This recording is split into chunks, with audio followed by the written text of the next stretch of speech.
I have a question for you guys. When your anxiety is bad, what do you actually do? Do you go to the gym consistently, or do you just kind of fall off? Tell yourself you're going to go tomorrow, and then tomorrow turns into the next week. I've been there, and sometimes I still do it. When my anxiety was high, the gym just kind of felt like one more thing that I had to figure out. What workout should I do? Am I doing this right?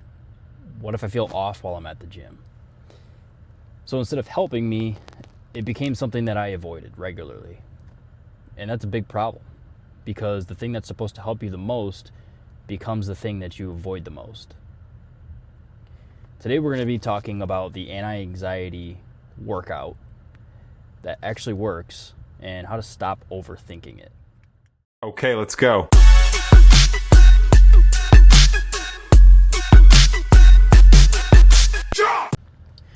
I think a lot of people overcomplicate the gym, especially the ones that are dealing with anxiety.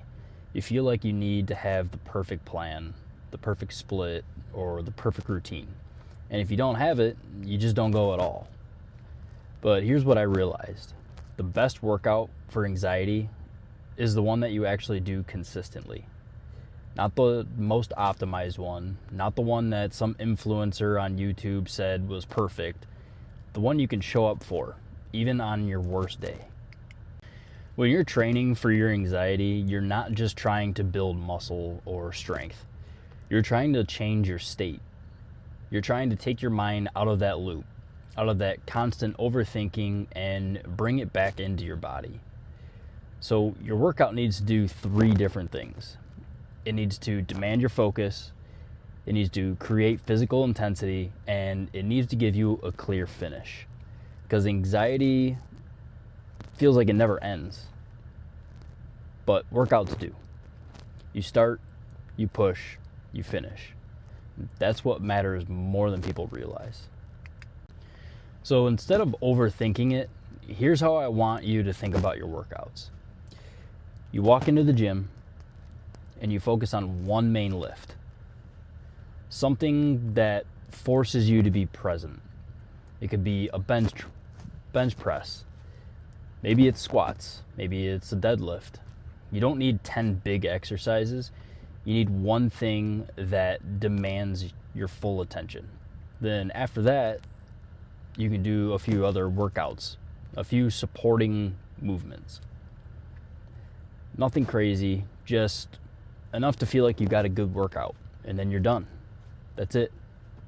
No overthinking, no trying to be perfect, just showing up and getting it done. Now I want to talk about something real, because this is where a lot of people with anxiety start to struggle. What happens when you're working out and your heart starts to race and you feel that anxious sensation? Most people panic. They stop, they overthink it, and then they leave the gym early. But this is where everything connects. This is where pillar 1 meets pillar 2. Because now you have a choice. Do you react the old way, or do you use what we've learned? You slow your breathing down, you stay where you are, you let the feeling pass, then you'll realize, I can handle this. This works for one simple reason. It gives you control. Anxiety makes you feel out of control. The gym gives it back. You choose to show up, you choose to push, and you choose to stay. And every time that you do that, you reinforce a different version of yourself, not the version that avoids it, but the version that just handles it. If you look at this entire pillar, it's not really about lifting weights. I'll save that for a later date. But it's about building strength and how you'd respond to real life. We talked about how training reduces anxiety. We talked about stress tolerance. We talked about your hormones. And we talked about identity. And now this, a simple way to actually apply it, because none of this matters if you don't take action. You don't become strong by thinking about it.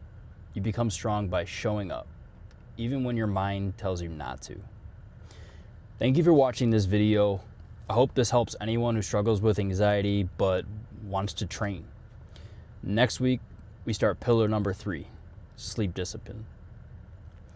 Don't forget to like and subscribe and comment alpha if you are done overthinking and you're ready to move. We'll see you next week.